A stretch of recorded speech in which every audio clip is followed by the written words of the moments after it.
এই রাস্তা আমি যখন ঢুকি এই বিল্ডিংটা আমার কাছে অনেক ভালো লাগে, এই জায়গাটা অনেক ভালো লাগে, খুবই চমৎকার জায়গা। রাস্তাগুলো বৃষ্টির কারণে বাজে হয়ে গেছে, পিচ ঢালা রাস্তার একটা সমস্যা, বৃষ্টির কারণে বাজে হয়ে যায়। তো জায়গাটা হচ্ছে ডেপুটি ক্যাম্পাসের এই জায়গা, খুবই সুন্দর একটা জায়গা। মাঝে মধ্যে সময় মিলে ঘুরতে আসি। যখন এই রোডে উঠে বললাম এক রোড চলে গেছে একবারে, একবার তোরা করে দিক থেকে সেখানে আমরা যাবো। বাড়িটা দেখেন কত সুন্দর। দুপুর টাইমে যেহেতু আসছি সেহেতু দিক দিয়ে কোনো ধরনের আমার নাই, কি বলে এটারে, গাড়ি গুড়ি বলেন আর মানুষ বলেন, কোনো ধরনের ক্লাউড নাই, একদম ফাঁকা। আর এই ফাঁক ফুকুর দিয়ে আমরা কিন্তু চলে যাবো আরামসে,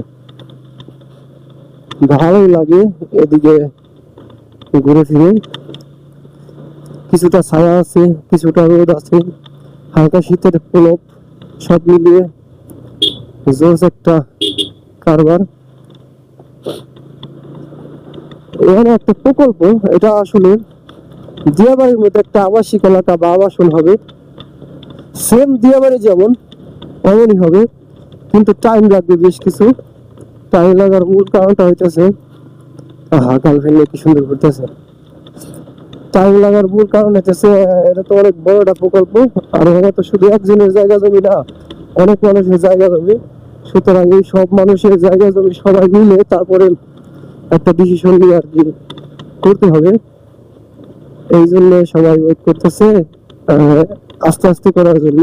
আর একটা বিষয় হইতেছে সামনে একটা ব্রিজ হওয়ার কথা, ব্রিজটা যখন হবে তখন আর কি এখানে আপনারা দেখবেন।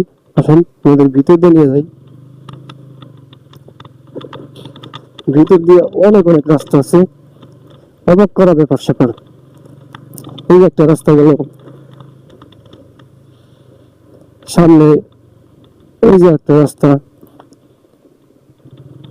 এই রাস্তা ধরে সোজা গেলে আপনার একদম ওই যে ওখানে একটা রাস্তা আছে, সোজা গেলে একদম মেন পয়েন্টে, মেন যে জায়গাটা ওটাতে আমরা যেতে পারবো। তো আমরা এসে পড়ছি এখন হইলো একদম মেন জায়গায়। এই জায়গায় দেখতে পাইতেছেন আপনারা কাশফুল, মূলত এখানে প্রচুর কাশফুল আছে, বাট বাতাসে ঝরে যেতেছে।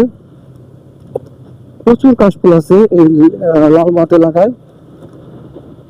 এলাকাটা মূলত কয়েকবারই বলছি আমি যে উত্তরার মধ্যে একটা আবাসন হবে, সে একটা আবাসন হবে, তখন কিন্তু খুবই সুন্দর লাগবে। আর অলরেডি আপনারা কাশফুল দেখতে পাচ্ছেন, কত কাশফুল, কাশফুলের জন্য কিন্তু জায়গাটা অনেক সুন্দর লাগতেছে। আমরা ওদিকে গেলে যেতে পারতাম, বাট যাবো না, আমরা যখন সোজা সোজা জায়গাটা এই আপনার লাস্ট যে মুহূর্তটা, সেই জায়গাটা আপনার ই আছে, নদী আছে, সেই নদী করে যাবো, নদী করে যাবো, তারপর আমরা ঘুরে আসি একটু।